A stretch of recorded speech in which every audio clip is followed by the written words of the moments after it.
Postcards from a Dying World, the podcast. For more than a decade, I've reviewed over 1,000 books that are mostly science fiction, horror, and bizarro. This feed will feature bonus audio I have produced over the years, as well as a monthly digest of reviews based on what I've read each month, plus the occasional bonus material about my own fiction. Thanks for listening. Hello and welcome to Postcards from a Dying World. I have a very special guest today, and Bao Tran is the director of one of the coolest movies I've seen recently, The Paper Tigers, and we're going to talk a lot about that eventually. But I want to get into your background, how you got into things, but you're a writer, director, producer on this film, and wore many hats. And we'll get into the whole history of all that. But you were born in Olympia, Washington. You grew up there. I'm always interested in people's geography and where they're from and how it kind of forms their creative life. I've spent time in Olympia before. It's a cool town. What role did Olympia play in creating you as a filmmaker? Well, either was that or Tulsa, Oklahoma. My history could have been vastly different.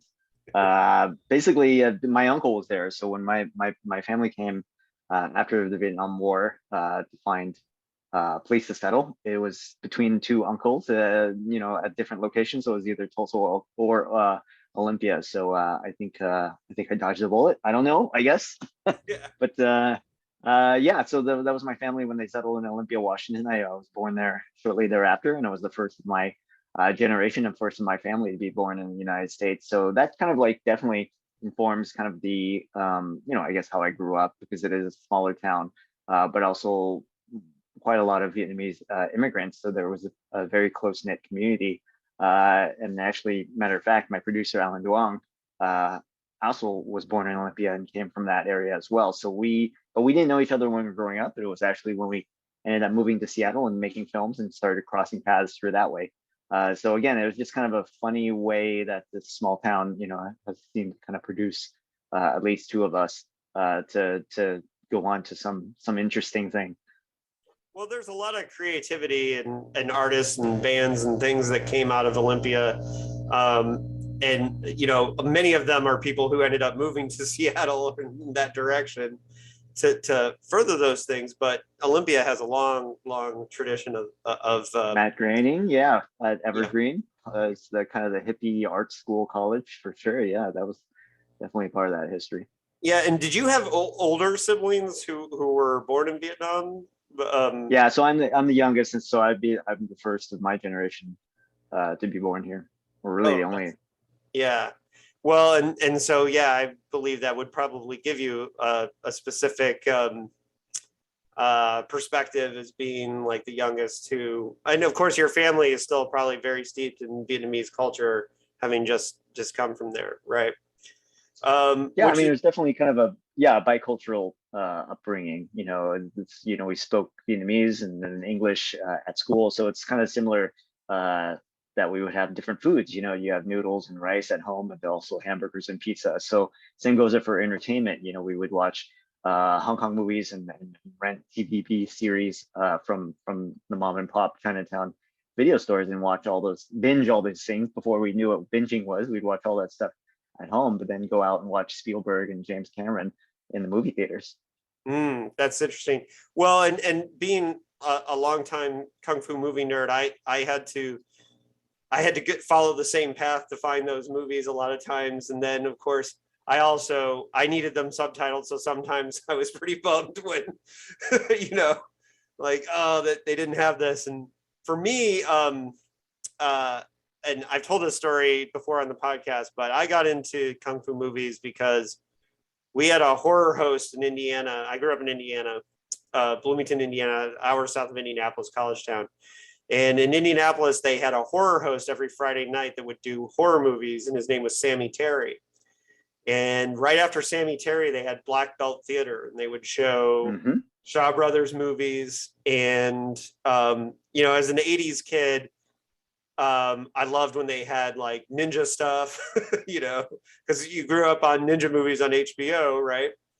And so for me, it was like I always just appreciated kung fu movies and got into them. So, but I'm sure now you were talking about how this was a link to your culture too by being able.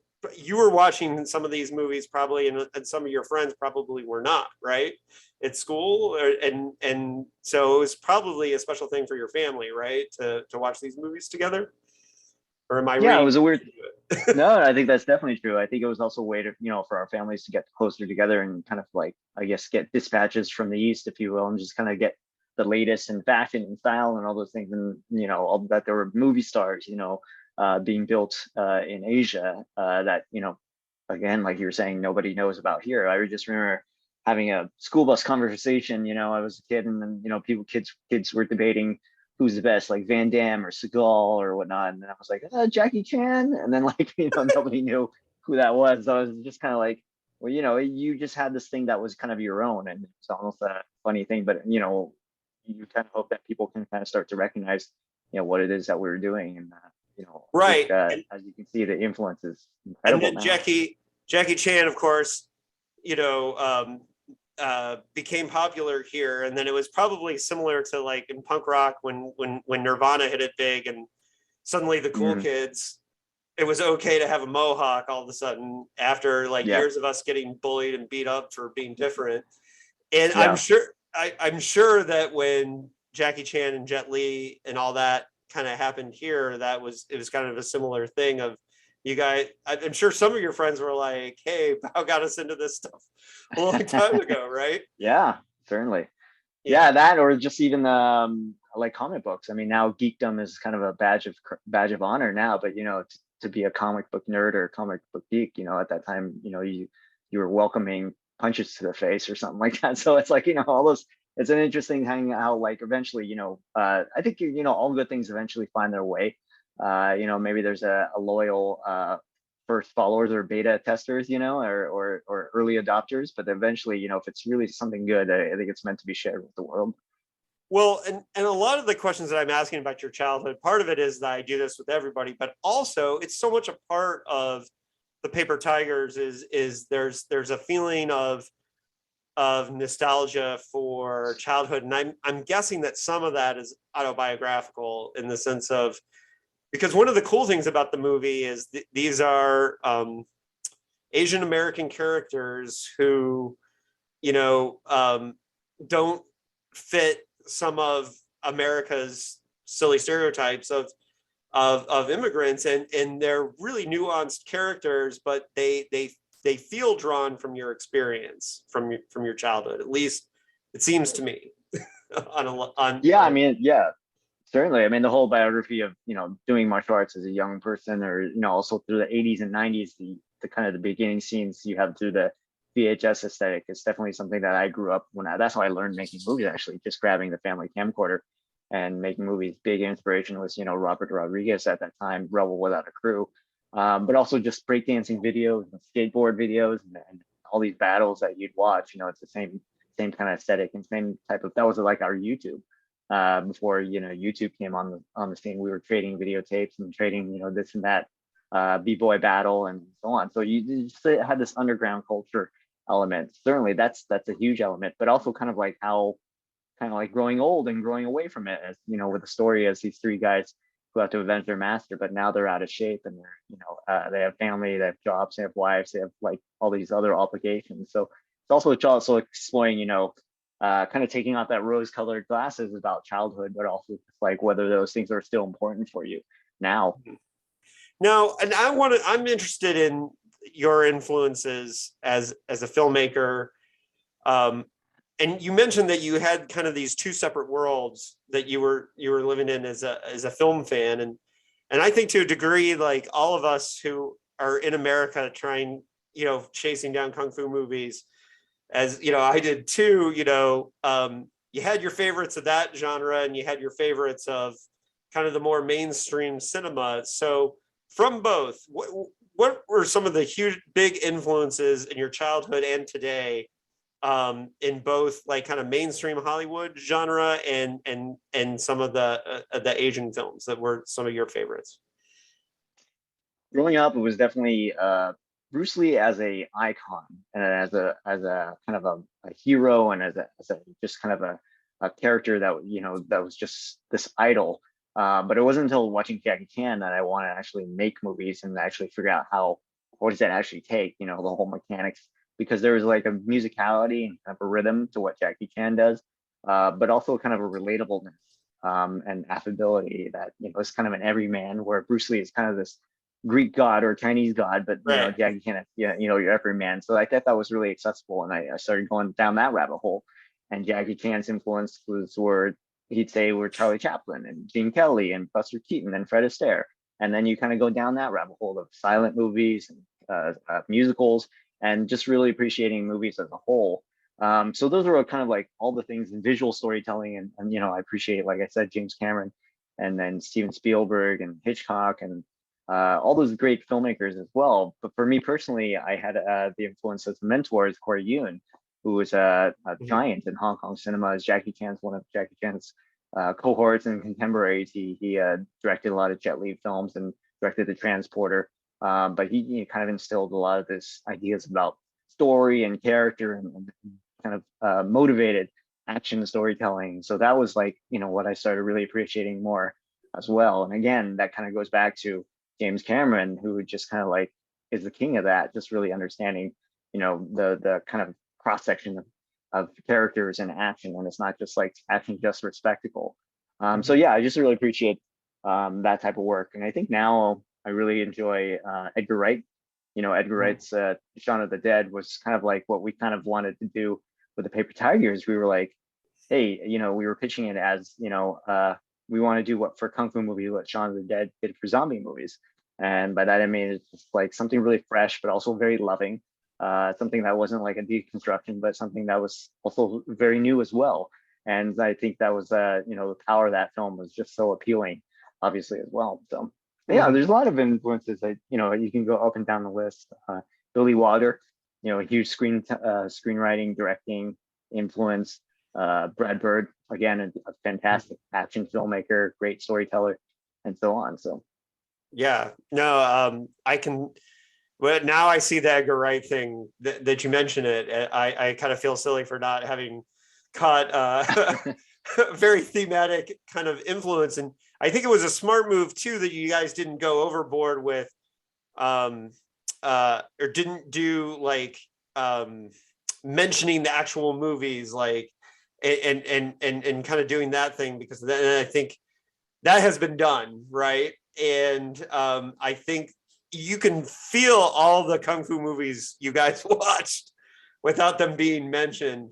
I mhm. certainly like I got it all, you know, and one thing I have to say that is for an experience that you might find funny is that I watched Paper Tigers after my wife went to sleep, and we live in a very small place, and I got yelled at for laughing very loud multiple times That's and great. and waking her up when I was watching it. But we'll get back to that in a minute. I want to drill down on this Corey Yuen Then thing.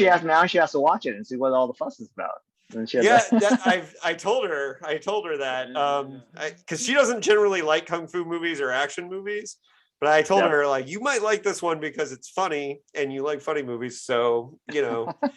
Um, I the only she likes like gothic stuff, so I got her to watch The Bride with White Hair one time, Ah, it, yeah, yeah.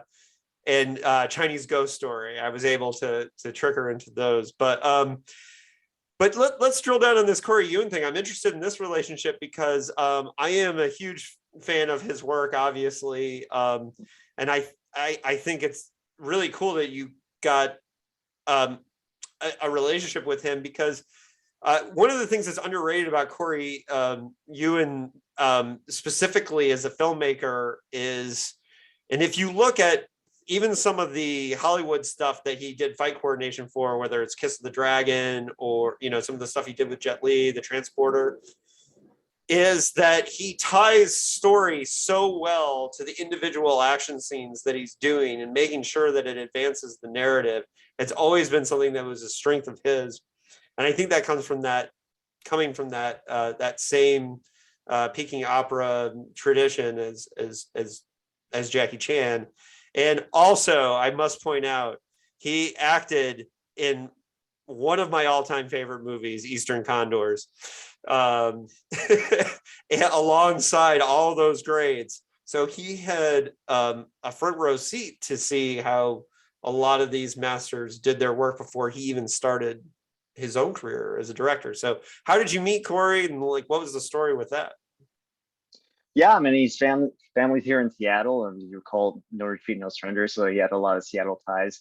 Fortunately, I became a family friend.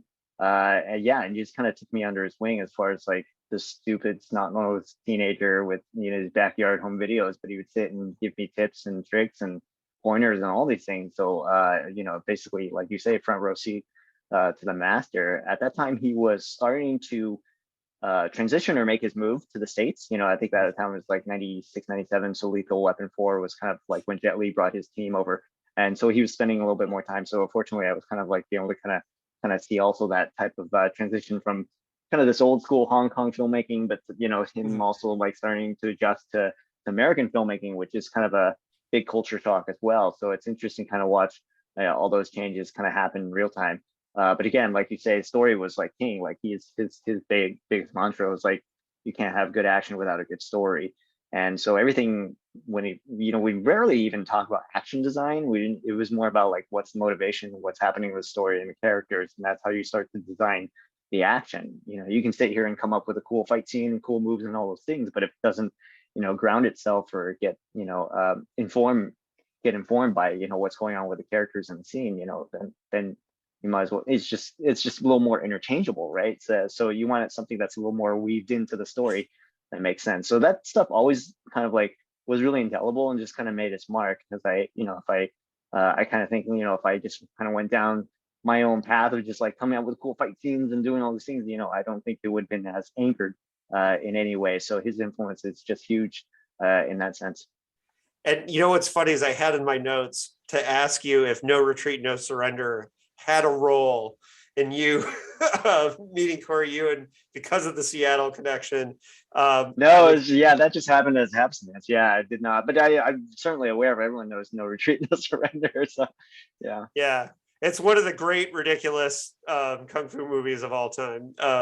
And I love No Retreat, No Surrender. But to give No Retreat, No Surrender its props, like in terms of like what he was doing, he was really one of the first Hong Kong filmmakers to cross over to America. I mean, that was happening in the early 80s. Right. Kind of predates a lot of like other work that was happening, and then obviously discovering Van Damme and all those things. So I think that's huge as well. Right. And it's so obvious that his skills in that movie make it. No Retreat, No Surrender has great kung fu. So as silly as the story could be at times, like any serious kung fu movie fan is gonna game recognizes game, right? and that movie has like seriously good fighting in it, and much more so than say like Karate Kid, for example, which is a great movie, don't get me wrong, but the fighting in No Retreat, No Surrender, you can tell that somebody with serious skill is behind it. So when you got into I just, because it's a bit of trivia, I think that's what happened when Corey saw Karate Kid. He called up MC and he just said like, "Hey, America just ripped off Snake and Eagle's Shadow, but with bad choreography." So then like MCU like decided to kind of like figure out how to game the system and start to do a remake, and then they did No Retreat, No Surrender as kind of a US HK production. So yeah.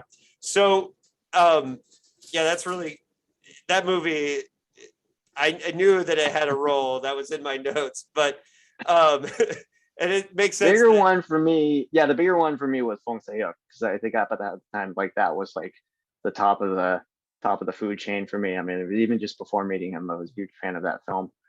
So that was what I was really like excited about. Well, and Jet Li brought him back over and over and over again. So and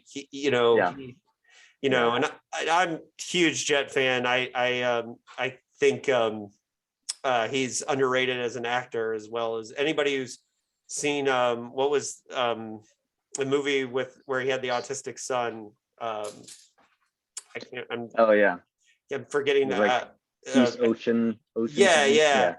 Yeah, He's an yeah. incredible actor too, and he's super underrated for that. And I think Corey Yuen brought out the best in him. So you obviously got into. You said you were filming. You started by kind of filming your own martial arts and people skating and Olympia and that kind of thing. How early did you decide you were going to go to film school and take it really seriously? Well, I didn't go to film school, but in also in that sense, I think I'm kind of a late bloomer. I don't know if you compare it to like Spielberg or Scorsese's drawing storyboards when they were like 4 or 3. I think I was like maybe 11 or 12 when I decided, just trying it. It wasn't really even an ambition or just kind of like trying with a camera and trying to figure out even just what a cut was. I mean, again, it was just like the whole mechanic of what movie making was. I was just really interested by that. What makes an edit or what makes just one scene go to another, and how come you just go with the flow as an audience member. And I just thought that was such an interesting, almost like a magic trick. Yeah. So I just wanted to figure out how to do that magic trick and then try it with the this meager slim resources that I had. So how did you get into editing? Did you do that before or after your first short film? I think it was exactly by making the short film, because I didn't have a crew, or I didn't have anybody to kind of, this was not a traditional film school where we had division of labor. You had to like shoot it, write it, shoot and edit yourself. So I would, write the idea, grab my friends, film it, go home, put it in like at that time VHS decks, and we were just cutting linear. There was this before any of the non-linear stuff, or before I could even afford any of that stuff. So we just had 2 VHS decks, just pause, record, and just basically string edits that way. And that's how I kind of learned out, how to be really decisive and very, intentional about the shots that you're doing and what shots and where the in and out points are. And I think that's kind of like where I really cut my teeth. Mm-hmm. And you've been editing films from Vietnam. How did you get involved with doing that? It makes sense because obviously it's a language you grew up speaking and it's a culture that you're aware of. But how did you get into doing films from there? Yeah, so a lot of my friends and my peers who are also filmmakers, they started going to Vietnam to kind of get their features off the ground. And for whatever reason, that's a whole conversation there about like glass ceiling or just opportunities. So a lot of folks that I knew were going to Vietnam, but they needed editors. So I came over there more as a favor, because I'm not really an editor by trade, or but it was just they needed people who knew the language, like you're saying, but also had the chops to edit. And so I kind of fit the bill in that sense. So I followed a lot of great friends making films and helping support their movies. And those are all like big theatrical films that got releases in Vietnam. So it's like they don't. I think some of them are on Netflix, but it's like just those movies are kind of just meant for the local audience. But there's just like a wide studio release that you would see here, just on a local country scale, but on the national scale for Vietnam, it's different. But the whole thing is like, I just remember I was cutting a movie, and I saw the trailer, or I saw the billboard for the movie. It's like coming soon, and there's like a release date and everything. So that was pretty cool. And I was just like, we're not even done with the movie yet, and we have a release date. So it's like it's kind of a different speed, obviously, when you're working against a back date, and as opposed to an independent film where you kind of sit there and tinker and fix and fuss, for as long as you want. So you got a chance to actually go to Vietnam to do the editing. You didn't do that Yeah. here. Yeah. Well, that's really cool. And anytime you get to work on a film like that, and I've talked to people who've edited films, and they say that you learn a lot about story and structure, and that you learn a lot that you can put into your screenplays by just being on that back end of being the final editor on a film. So can you tell us a little bit about like what you learned about filmmaking or writing from editing those movies? Well, they say that there's like three times a script movie's written. It's in screenplay, it's in the shooting, and it's in editing. So I think that's very true. That you're still constantly tinkering and not fixing, but kind of adjusting, making final decisions around the structure and the dialogue, even to the end. Even you might be coming up with a need for an ADR line, and in a lot of ways that is writing as well. So there's a lot of like things that you start to appreciate and learn, um, stuff that can't be solved in any other stage but the screenwriting stage. True. There's, as an editor, you can be a magician, you can do as much as you can, but you're not a magician. You can't like create, a great story or structure if it's not there on the page. So there's a lot of things that you start to appreciate, like how to fix things from square one and respect the screenwriting process. At least for me, when I get to double back and, go back to a screenwriting mode, and start to think about things that need to be done that can't be fixed, and in any other, that can't be fixed in post, right? Or you can't be Right. fixed on set, so you have to square that away when you can, in that moment during the screenwriting phase. So it's also just a way of kind of respecting the screenwriting stage, but also you start to appreciate the economy that you can also get with editing, whereas a lot of times stuff that might be overwritten or a little bit uh, not as much as needed in the final product than what comes out in the script, if that makes sense. So start to learn a lot of economy. I don't think there's a way around it, to be honest, because I think there's a time where you have to write something in the screenplay just to make sure everybody's on the same page, and then the crew is on the same page and your cast is on the same page, and then when you do it, and then when editing comes around, they can start peeling that back, because now that everybody understands now. Mm. If that makes any sense. So it's an interesting kind of 360 forward and front and back kind of experience. Kind of go through screenwriting and then production and editing and go back to screenwriting. Yeah, so I'm assuming that there were a lot of times where that editing experience was an influence when you're on the set and you've got the camera and all the actors and everybody gathered, that there's times where you're probably thinking, well, it's okay if I film this, I can cut around this, or I can work with this, but I'm sure you're thinking as an editor in those moments all the time. Yeah. Yeah, you find the bits and pieces and you start to know when you can move on, or all the stuff that you absolutely essentially need versus all the other stuff. However, I will say sometimes you don't want to edit too harshly in camera yet, because there's a lot of options you still want to leave on the table. You should get your coverage, and I think that every editor certainly appreciates that. But also, you should appreciate giving your actors different runs, even though you feel like you might have gotten, just get one or two extra ones, because they might ad lib or they might improv or might surprise you. Because if you're too like honed in with those scissors, you kind of close yourself off to any surprises and possibilities. And so it's kind of a balance between the two. I think for me, the biggest lesson actually I learned from editing films was actually to get an editor for the movie I was going to direct. It was something that was really important, that I thought I needed, because you need someone with that 1,000-mile view, or just kind of that very objective Who hasn't thing. And been yes, living with the story for 8 years, right? yes, exactly. I mean, there's a conversation when we had, financing. It's like, well, why can't you edit? How come we have a line item for an editor? Why aren't you editing? It's like, well, you need that. Like that. So to my producer's credit, my team's credit, we all believed this was important as well. But, oftentimes people think that's the first thing to go. If you have a writer, director, editor, someone who can kind of do all those things. Just because you can doesn't mean you should. It's one of those things.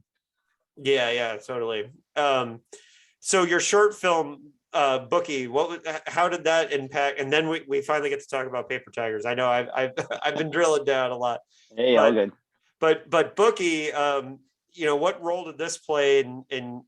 I mean, you did a short concept film to show what you could do with Paper Tigers, but a lot of doing a short film is just showing like the talent that you can bring to bigger projects, right? Yeah. So what's the story with this short film, Bookie? Yeah, Bookie was one of probably my biggest short film. It was kind of that big leap from the previous shorts that I made. So that was kind of a big evolutionary step in terms of my filmmaking. But Bookie was a really important film that I made because I also started to crystallize kind of the team that I was working with. My DP, Sean Mayer, and Ken Kidgwa, our action director, who you'll see in the film, but also, we're a big part of making the Paper Tigers as well. And our producer, that's how we met. A lot of my producing team started to form around Bookie, and it was a way kind of like almost like our Tigers as well. In the movie, it's like we made kind of a pact. It's like, hey, wherever we go, when we get a chance to make our first feature, we're all doing it. We're getting back the band back together, and we're going to do it together. So that was kind of a very cool thing that we were able to kind of like Awesome. make Bookie, go off and do our work, go off and like Sean, kept working in the camera department. Ken started working in action.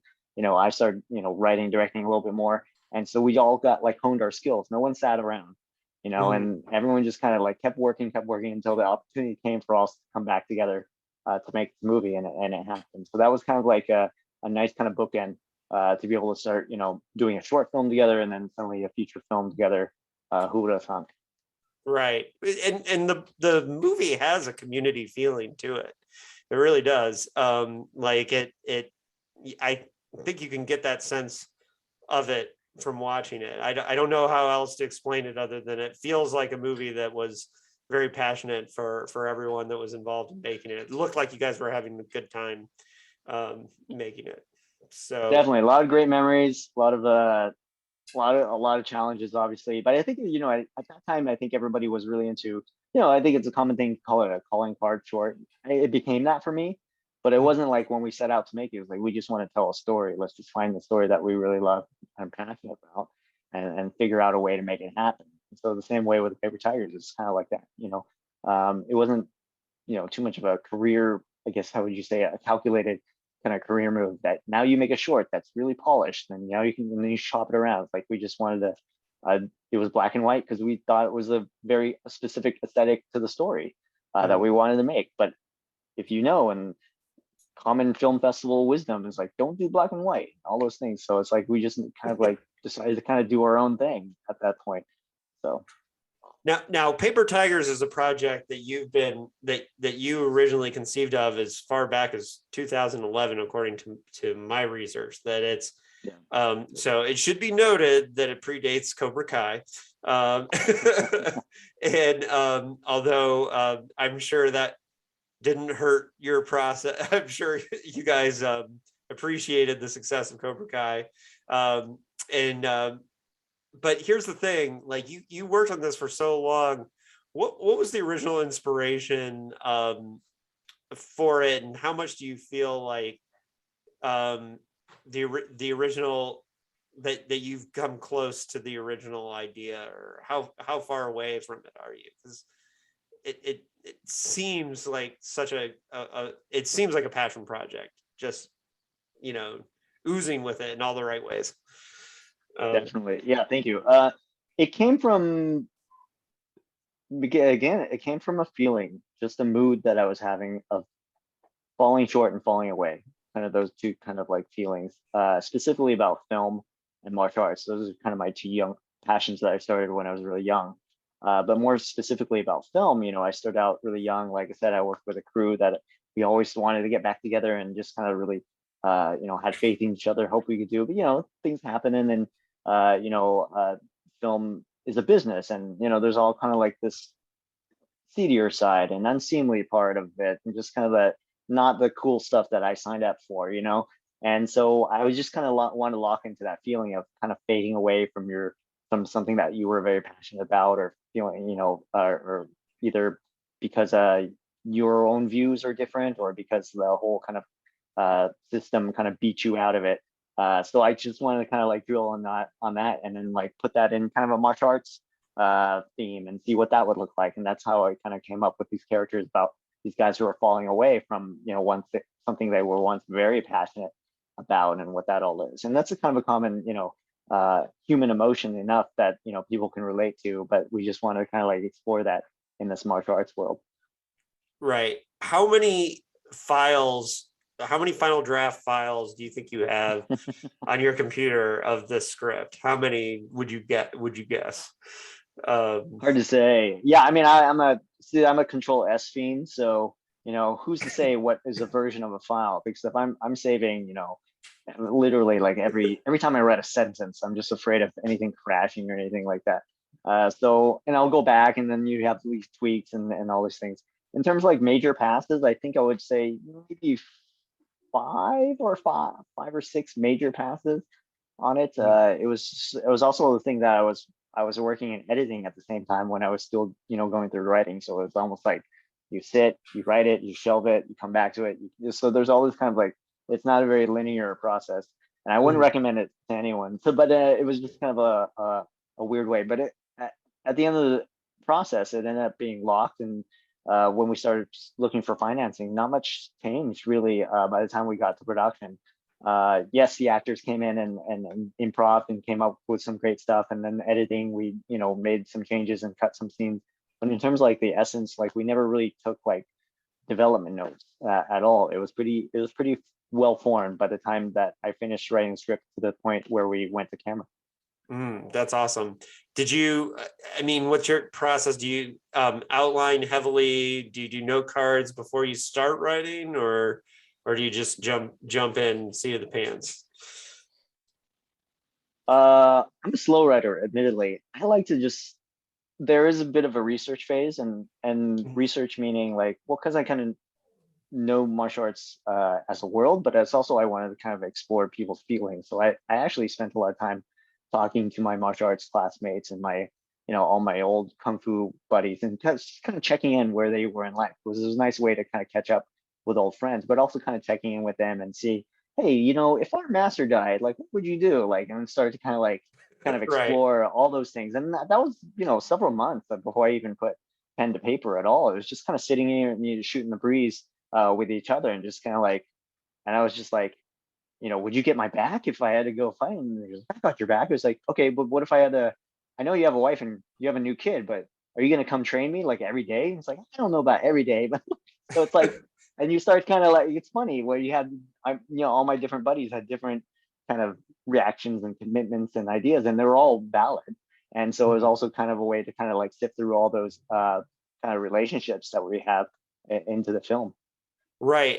And as far back as the writing process, I'm sure you were thinking about the nuances of the characters and representation, because obviously there could be problems with um, silly Americans who think that, for example, that all Asians do martial arts or whatever, like stereotypes that people had. But you had a cross section of characters within the story, and specifically Ron Ewan's character, who is the MVP of this movie, in my opinion. And we'll talk Yeah, about him a little bit more when we get into yeah. that to the movie. But in the writing process, how aware were you of I mean, there's a lot of nuances in the characters, so it seems like you were thinking about that from the beginning, right? Yeah, I ultimately, like I said, like it started when I was talking to my friends, and I wanted to do justice to our experiences and stuff that we knew and knew to be true, right? And so if we had a false note or had any characters that were caricatures or didn't feel like any right, like all of us would call BS on it, or they'd call me out on BS if I were to even allow that to be on screen. So it was a bit of an honesty check to kind of portray the world that we knew, and obviously, in a movie form, it's a little bigger, but it's like the essence is all there. And so all these characters are all kind of like, uh, amalgamations of either me or just kind of like people I knew. And I know the actors were very keen on set every day. They kept asking me like which character was me, and it's like, but they're all me in that sense. So at anyways, it was what I'm trying to say is like it's just really comes from a place of honesty, and just kind of like, as long as your BS meter doesn't go off, it feels authentic, it feels real, and you start to go down that route.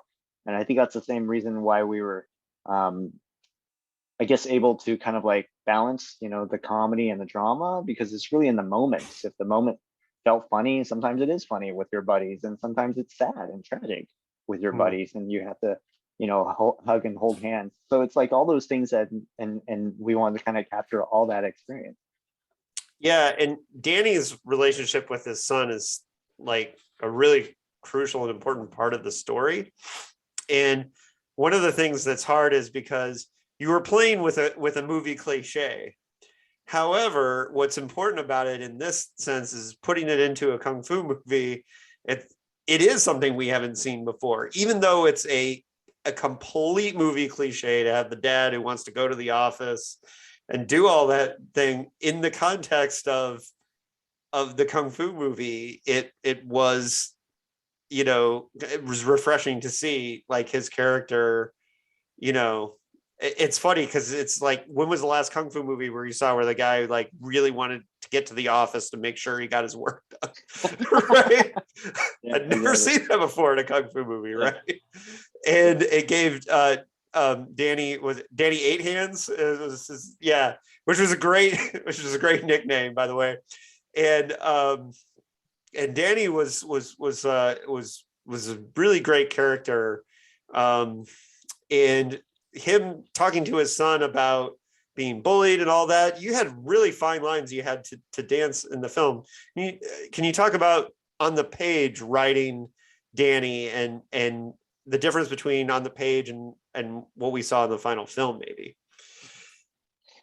Yeah, I mean that character is an interesting challenge. You know, I think also with the film, it's exactly kind of that journey that we want to be with him on as he goes from like this, you know, very deficient dad, or just this dad that's a little bit absent, but also to become this present son in a way. So it's like us, like, and everything kind of comes full circle with his master, but also with his son and with his brothers. So it has all the kind of relationships that we're trying to pull. I think it was more about just trying to drill down on exactly what type of bad dad. Yes, bad dad is kind of a very common kind of a character trope, you could say, but specifically, what is it about him? It's the guy that kind of like breaks his promises, and in the context of Kung Fu, it's a guy who, this guy who's the inheritor of the clan, who's meant to swear his life and promise his life, on something, and he can't even keep the simplest promise. And that I think is what we started to kind of unpack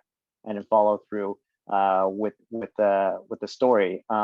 As we got to the production, Elaine Oy, him and I had a lot of this conversation about trying to figure out where he was in the movie, because he's a character that's not always arriving, and it's a complex thing because he's almost like two steps forward, one step back, even as you go through the film. Because I think what's happening here is something that's very common to Asian Americans, is we call it like code switching. Mm-hmm. So it's almost like, in a job, in a work environment, we speak a certain voice, and then when we're with our family, we speak another voice. So we always have to like assume different identities to get by or to kind of be accepted. And it's pronounced, especially with people who live in multicultural lives or households. And so Danny is kind of a multicultural person, because at once he's a suburban dad, but he's also a leader and inheritor of a martial arts clan. And so you see him like really flaky with his son and his ex-wife, but then when his brother's around him, he has to kind of assume this leadership role just by default, because that's who he is in a sense, and it's branded literally on his arm as such. And so he also has to kind of like dodge back and forth, as go from home and then go to kung fu school. His identity is constantly code switching, and so it's never quite that clear arc or clear line, but it is, in a way, both of them are kind of starting to pull each other into that. So that's a very delicate thing to do, and Elaine, does it magnificently. It's just, I just remember having a lot of these conversations about where exactly were we in Danny's journey as we were filming, because you're not filming in sequence, and so you Right. always have to kind of like track exactly where we are and what type of performance it is. Is he slick? Is he too slick? Or is he actually honest? Is he upfront? Is he actually being a leader in this moment? Right. And see, one of the things about Danny and his code switching, it is that he has this very specific, when he's with his kung fu family, he has this very specific like kind of identity that he's living up to. Specifically, he's the guy who never lost, which kind of gets thrown out the first time he gets his ass handed to him as an adult. Yep. And I think there's a scene where they say like, "You're our best guy," right? And like, and whereas like, one of his crew has bad knee, can't even walk, that kind of thing. So, and there was all kinds of funny moments with that. Before we dive into that, another character that I think would have been a really interesting character, right, is Carter, who is the guy that they beat up all the time as a kid. And like, one of the cool things about the way the story kind of had a reversal was that, you fully expect Carter to become like the third act bad guy, that, Carter went and learned with their Sifu and got all that, and then now they're going to have to show down with Carter in the end. And Carter ends up on a kind of different path. And I thought that was really refreshing. Also a hilarious performance of Carter, and just a really great character. Can you tell us about writing Carter? Yeah, again, if anyone's done martial arts, we all have a Carter in our lives, and then we all kind of like know this one person that's a bit of an Asiaphile that's really, really into it and all that. Or tries too hard in that sense. But what I find really endearing about Carter is that he's the one who still put in the time, versus the Tigers who kind of fallen to the wayside. And so he is entitled to his pride. He's entitled to look down on these guys. He's entitled to lecture them. He's entitled to speak Chinese to them, because he's put in the work. And that's something that we really, Matt Page, the actor, and I, talked about a lot. It's like, when you talk to these guys, just earn it. Like, don't play it surfacey, don't be a caricature, because on the page it could easily be that. But like, be the guy who put in all that work and time, and all of a sudden these guys come in out of nowhere trying to, take your throne all of a sudden. And so I think that was something that really created an interesting dynamic. And what really comes out in rehearsals that we started to see was that it wasn't really enemies, but it was more like four brothers, but the fourth one tries to be part of the three but can't. It's like they always like push him out. So that became much more the vibe when you saw the three Tigers and Carter interact a lot more. We started kind of leaning in on that, started developing that type of thing, and that's a really fun thing to kind of see in rehearsal, because it's not quite on the page, but you start to see the actors kind of bring that to life, and it's really fun to watch. An interesting thing about Carter is I don't think that young kids are going to fully understand this character, because Carter is very much an archetype of, the kids today, like, are not, I don't know that they bully like members of their own, like, kind of friend unit like we used to. And when you said everybody has a Carter, like, I'm thinking of, like, I've got a group of friends that I know from hardcore and punk rock, that we had one friend who we were super mean to all the time, who he was Carter. He put in the work and he was around all the time. We called him Lummox, which is like one of the meanest things in the world, right? And this guy like kept coming around like Carter, like, and stuck it out, and was like, eventually like did bands and things, and like, right, same kind of thing.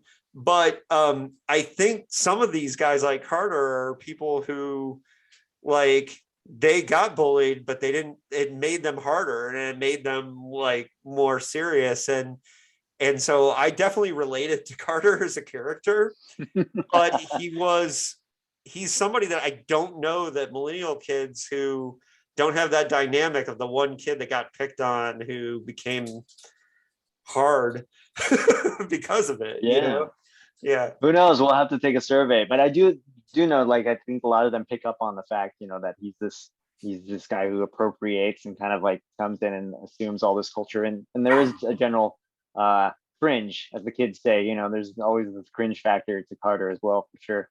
So I think they can pick up on it. That's true. And there's the cringe factor with the young martial artists who go up and take selfies with their Sifu's photo at the funeral. And then like when they win a fight and they're like, like, no, those guys, those kids did some great martial arts. Where did they come from in this process? Well, maybe I'm getting ahead of myself. We'll talk about casting a little bit. Like, let's keep a little bit more about the writing, because once you get the three Tigers, and that they're gonna grow up, and they're gonna have this arc. How much of the arc changed from first draft to shooting script? The arc for the character, for Danny, for the Tigers themselves, the arc. Yeah, the arc was pretty solid. Like, in terms of, like, those are things that the themes and the arcs you have to really nail down in the writing. Like, you can't save it in the shooting or the editing. So a lot of the stuff was pretty nailed down. It got sharper and more refined and clarified, for sure, when we started filming and the characters started imbuing all those things a little bit more. and then we were editing. All those, yeah, for sure. But I think the arcs were all pretty well laid out. Or I And wanted to make sure it was very laid out so the actors had something, places to go. You're giving them that. yeah, and so you started with a short concept film and doing crowdfunding, but eventually, I mean, it's still made independently, but this was an important part of the process. What did that I'm sure got the idea out there, and it was something that you could hand to actors to say like, hey, you can trust me. I'm going to make this happen. I have the skills, right? That's what doing that is for, right? You would think. Yeah. You would think. On paper, it sounds good. I think there was a lot of reticence, and at least for us, our producer, Yuji Okamoto, who you may know as an actor in Karate Kid 2 and Cobra Kai Chosen. He was one of our key producers, and so he knew Ron Yuan really well. They go back a long time, so he had reached out to Ron about playing Hing, and so Ron came on pretty early, a couple months earlier than everybody else. So Ron was pretty gung ho. When we found Elaine and Mikkel, it was through casting, and and they were great. They were just like standouts, and we wanted them a part of the film. But Elaine will tell you this because Elaine and I have talked about this afterwards. Like he kind of hesitated because he was a little unsure about playing martial arts, because there's as Asian American actors, there's a bit of a baggage or kind of concern about whether the martial arts will stereotype them or make them, look bad and all those things. So they're, a martial arts film on the face of it, when he said his agent called with a project, and, he wasn't too thrilled by it, but he went out for it and read for it. They saw the sides and he saw some of the character work that was there, and he appreciated that. So he thought there was something there.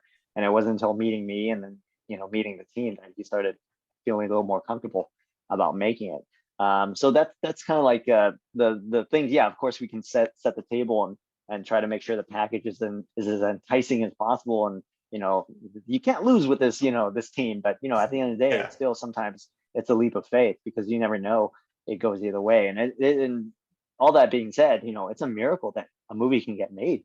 Period. Any movie. And like Yes. any movie can get made. So I think yeah, I hope we can appreciate just the challenges of making a film, but all the things that could go wrong, or even if our characters were off, our chemistry was off. Like thankfully with the Three Tigers and Carter, they all had its great chemistry. But what if one person was off? It would totally set everything off and not make it successful. So there's so many things that could go wrong and awry in a film. So Yeah, and so when you start casting and yeah, I do think we need to get into Ron Ewan right now. And first of all, it was his brother that played the Sifu, right? Like, yeah, he was great too. But Ron Ewan in this movie just, oh my God, he was so great. And like so many things like the toupee and the not the hair, but he had to be so physical with being able to play like the bad knee and to be able to, but he's been around for a long time, so he brought a lot of experience to this. What was it like working with him and and crafting this character? It must have just been super fun all the time. Like, this character is great. He's so funny. yeah, Ron is a real vet, so I think we really leaned on him to kind of embrace that physicality because that character is so much in the body as well. When Ron came on board, that's actually the toupee thing. Like that stuff that wasn't in the script. So because when Ron came on board, he had a shaved head, he was bald. So we were like, okay, what can we do with that, and start to kind of play with that up as an idea. And so that kind of slipped into production on that sense. And he had like this wig, sommelier or whatever. All these like toupee. He was like, I got a toupee guy, and he's like went and took photos and sent us different samples of ones to approve and. But like for some reason he had just had people to call on. He was ready for the moment in some sense. But yeah, and then we just kind of embraced that, and then the action team got excited and started incorporating that into the choreography and all those things, and just and then it informs the character because he literally is a guy who lives in the past. So what better way is like this visual form of him holding on to who he once was. So it all just kind of like started meshing together really well. And Ron, Ron, and then again, when you see the actors show up, you don't really know what card you're being dealt with until you actually see what they all look like, together. And so when Elaine came, Elaine is a very slender man, like he's a very slim profile. And so I actually had to ask Ron to gain more weight to kind of like create a little bit more contrast. And so he had to gain some weight from off of Mulan. I think it was about net 40 pounds at that point. And I had asked him, like, you gotta get more weight. And he's like, I just got 40 pounds over, bro. And I was like, no, but your arms, like his arms, he still lifts. Like he has this, but he still lifts. And I was like, you gotta let it all go. So he started like doing kind of a crash diet or a crash, a weight gain right before shooting about 3-4 weeks in advance. And he started going to Din Tai Fung and like eating and then grabbing all the cast, and like he would make sure they would all go and eat with him so that he'd just eat sodium and just kind of like basically balloon up. So eventually I think he netted about like 60 pounds over from kind of the usual weight. So and so stuff like that, Ron was a champ in that sense because it all kind of informs his character. And he's really well experienced with combat and screen combat and all those things. But then adding 60 pounds to your frame changes the way you move your body. Even you jiggle a lot more than you remember even was Right. possible. So it informs. Not everyone's Sammo Hung. Yeah, exactly. So even him knowing choreography, he could do all those things, but he's throwing in his body in a different way now because now that he has more weight. So again, that always informs all his character stuff. But that's just a naturalism for what's going on for the character, because the character hasn't probably done martial arts since he was 60 absolutely. pounds lighter, Yeah, exactly. So that made sense. Yeah. And his character, he's the one that just really believes in everything, more hardcore than everybody else. So, he's such an important character to the story on so many levels. And he's kind of like, in a lot of ways, he's the heart of the film. So he plays he's so good in this movie. Like seriously, MVP. But filming in Seattle too, like you guys had a lot of support from the Asian community in Seattle to make this happen. Because you filmed for 34 days in Seattle. And it seems like from everything I've read, it seemed like you guys got a lot of support from the Asian community to make this happen. Can you talk a little bit about that? Because that's really cool. Well, I think even just kind of painting the broader picture, Seattle's such a rich history of martial arts that we want to kind of like shed light on and set the story here. Bruce Lee, when he first came to the United States, he spent his early formative years in Seattle. He met his wife here. He opened his first Kung Fu school. He went to the University of Washington. So all the students that he taught there, still teach to this day. So he leaves kind of like this grand legacy here in the Pacific Northwest. So that's something that we always wanted to pay tribute to, but also the community that we had here was also like something that was really important in Chinatown. If you ever come to Chinatown in Seattle, it's actually called the Chinatown International District, which kind of acknowledges all the history, not just Chinese, but Filipino and Japanese and Vietnamese and so on. So it's all like a whole community of Asian Americans in working and building businesses in this area. So they were definitely a community that we leaned on because we shot most of the film, in Chinatown, kind of putzing around all the back alleys and stuff like that. So we had a lot of really wonderful encounters. Bakers would come out and bring snacks with all to our cast and crew, and then like people like boba. Our crew would go do boba runs, and it was just a really cool thing that we could have our film crew just be in this community and be embraced by them.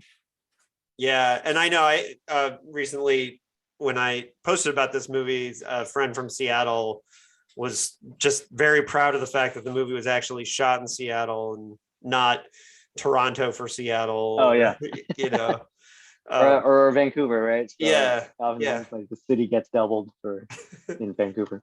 Right. And so I think the pride that it seems like the Seattle community just really, bought into this movie.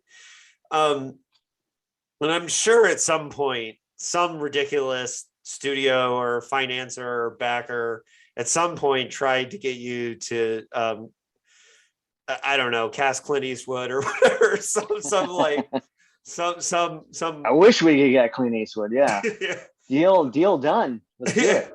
But I'm sure they tried to get you to get some to kind of whitewash the story or do something like that. And I think that one of the things that I think is really cool about the movie is that there's an integrity to it that comes through, not just in the earnestness of the kind of nostalgia parts of the story, but also just, in the minute to minute parts of the story, it comes across. I just wanted to say that. So thank you.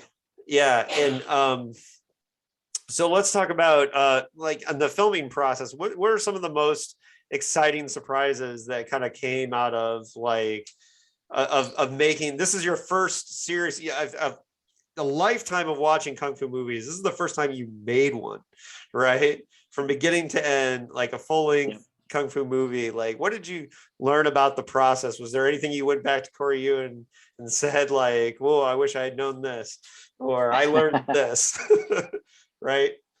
Yeah, it's a weird thing because with an independent film, it took about 10 years to kind of get to where we are today. But you're sitting for so many years dreaming about it, trying to pitch people to, put in their money and invest and so on. And then when it finally happens, it's like go, go, go, because suddenly you have real schedules to deal with. Actors are only available for certain windows. And so it was kind of a weird gear shift suddenly to kind of sit around and talk about something for so many years. And suddenly, well, let's go. Let's like, here's your chance. And so that was kind of like an interesting scramble because I wish we had a little more time on prep, but we actually, had a really compressed pre-production schedule to be able to even get this off the ground because everybody, for an indie film, people are kind of making windows and concessions for you as well. So it's a lot of like fancy dancing to make it happen logistically. So I don't know if there was anything that I didn't have time to sit at anybody's, foot and learn any lessons. It was just kind of survival mode for about 35 days, just kind of like go Right. and then figure out, how to get it done. And just it's really at that point, everything that you've done to prepare yourself up to that moment, you either sink or swim. And so it was a little bit definitely just kind of like a go, go, go moment where everybody was just like basically trying to make sure our hair wasn't on fire. Mm-hmm.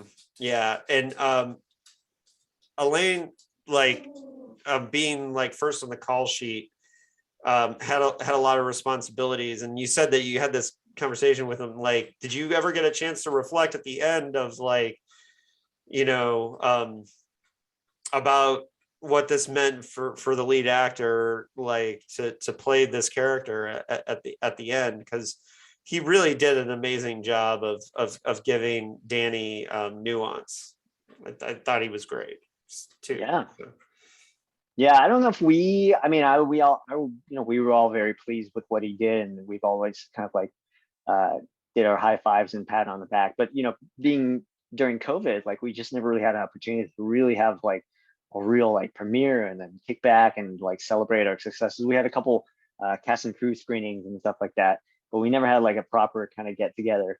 So I think we still owe each other that. But we have done Q&As and panels and Zoom panels and stuff like that together. So I can kind of hear him speak about it with an audience, and he's very proud of it. I think it was just all kind of going back to the story about how he was initially hesitant about making the film. I think certainly now he's very pleased with how it turned out. But I think it was obviously a leap of faith and just kind of a big trust fall to kind of even if all the elements like the script just reads well and the team looks good and all those things, but you always have this knot in your stomach about like what is the final film going to come out as. And so I think that's I think to all of them, I think they're very happy with how it turned out. And they should be.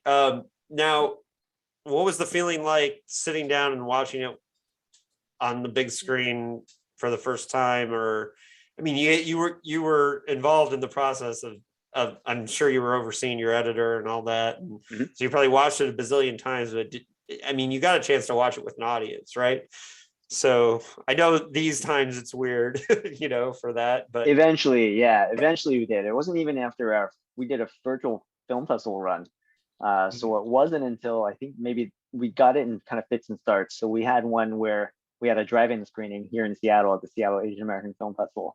So that was kind of like our first with a community, but it wasn't like, in a proper theater space. But it was, I just remember our producer, Alan, he was just like walking around, stalking all these cars, trying to gauge reactions, from outside the window. So right. that was like, it's like we were kind of like, junkies in that sense, and we were just trying to get some type of fix here.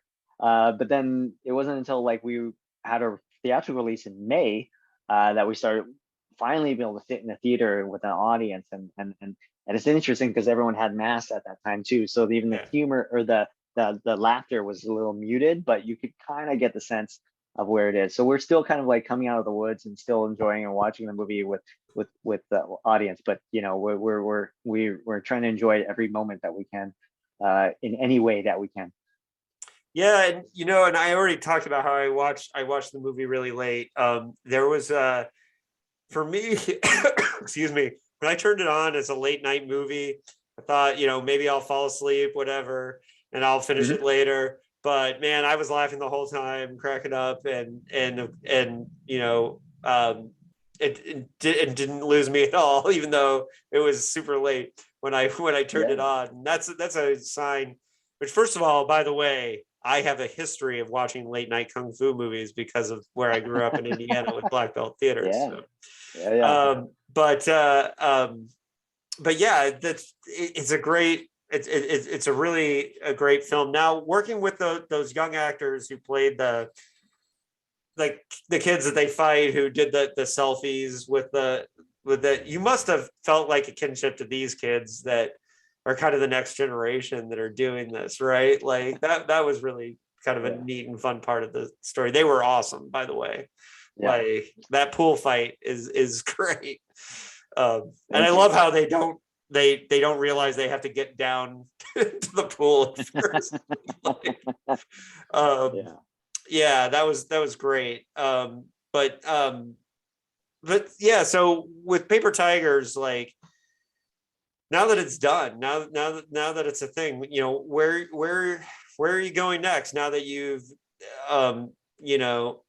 done this awesome movie and now it's gotten distribution, people are seeing it on Netflix, like, and everybody I know that's seen it, they're into kung fu movies, like thank me for telling them to watch it, and all that. It's really cool to see how it's kind of growing too, and people are seeing it. Like, where are you going from here? Yeah, well, hopefully we can still build. Obviously the movie is well known by a certain circle, but we'd love to kind of keep that circle growing and get everyone kind of know about and talk about the film. So we're still doing screenings. We still have a lot of hosted screenings in theaters and in person. And actually, just this week we're headed out to actually some universities.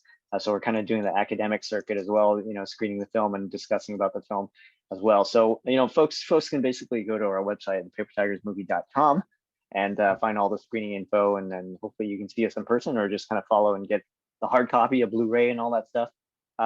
So we're still, on the road showing the film. I am working on some ideas and trying to figure out kind of next steps and figure out what the next project might be, but those are still kind of in the idea stage. And again, it's kind of like I said, I'm a bit of a slow writer, so I kind of like to sit and talk about it before I even write anything. Right. Well, this is a really excellent film, and I'm really excited to talk to you about this process. And is there anything else that you want to, especially to the writers that are out there, because a lot of my listeners are writers who look for advice for moving forward. But yeah, I think you said something that's really important for people to remember. Making movies is a lot harder than people who haven't done it realize. Every movie is a miracle, that the different forces that it took to put this together are just, that's why I think filmmakers root for other filmmakers a lot more than, it's a lot harder for a filmmaker to tell somebody that their movie's not so great once they've been in the Absolutely. trenches, right? And so after having birthed this miracle of this film, like what advice do you have for people starting off? As we're in the maternity ward and we're still, nursing our film. Yeah. Yeah, it's it's an interesting thing. I think obviously, worry about the craft and focus on the things that matter. All those things about, next script sales or all that contest stuff. I think don't get caught up in that and don't put your worth in that. Because I think when you dedicate yourself to the craft, you kind of know the work that it takes and you recognize, yeah, how hard it is. And when you come out to the other side and you see how the script turns out, you can be proud of it. And no one can take that away from you, whether script score or some evaluation or all those, if it gets passed or it just has trouble getting made, like don't worry about it. You really feel like you've done the work and you can certainly hold your head high. So I would certainly encourage, to find our worth and our value in relationship to the work that we put into it, because I think that's that there is a function to that. And yeah, it just kind of depends if you're a writer trying to get it made by others or being a writer director. It's those are all kind of like more specific words of encouragement, but I think it's also just understanding that many hands will touch the script to hopefully make it better, and you have to kind of trust that process, and it is a trust process. But it is, the script itself is not the end all be all, but it certainly is. It is pointing the way, and so just kind of know that no one can make a movie without you. Well, and it's funny because I look at it as like, man, your movie is done. You made it. You got it out there, and I feel like, and I can hear in your voice that you feel like you still have a long way to go to making this movie, exist in the world the way you want it to be seen by people, and I get that. I've had the experience with some of my books sell more than others, and it's a lot of times it's not the one that I thought everyone would connect to, right? Yeah, I feel like Right. And so you can say to yourself, like, well, what do I got to do to get people to pay attention to this one? Right. yeah. And it could be a hard process, but I think what's going to happen with Paper Tigers, and I feel this, and it's one of the reasons why I immediately ran to the internet to write about it after I saw it, was that it's a movie I connected to right away. I thought was great. It's in the tradition of a no retreat, no surrender, but it's a much a much better film, and in the sense that, like, it's just a really excellent piece of work, and on every level I want to compliment you on that. So last thing, how can people find you, find your work, like how do they best support the movie? I think the best way to find about the movie itself is the papertigersmovie.com. Like I said, you can follow us on the socials. If you haven't seen it yet, hopefully you can check it out. Ideally, on Amazon or iTunes, anything where there's a transaction or a Blu-ray or a DVD, certainly that certainly helps directly the filmmakers more. Netflix is great, but I think the best way to kind of like directly is to check in as direct as you can. We all have a web store. We have merch. If you like the movie enough, you can get some merch off our website as well. T-shirts, hats, all the galore. If you want to follow me, I think you can basically follow me through the social or the website, and so get all my handles on there, and hopefully you can keep in touch and see what we're up to next. Yeah, I'm gonna have to get myself a Paper Tigers T-shirt. Hey, It's a movie yeah, I gotta represent. you gotta rock. Yeah. Which is the whole reason why we interacted a little bit on Twitter after I wrote about it, and I reached out to you because I really believe this is an awesome movie that people need to see. So of course, I always like to learn from talking to writers. So Bao, thank you for your time. please, if you get a chance to screen it in San Diego, I will be there. I think we're a fun city, and Comic-Con's coming back next year, so it might be a good time to put something together. But it was great having you here, and I hope people support the movie. And thanks for joining me on Postcards from a Dying World. Thanks for having me. Shout out San Diego.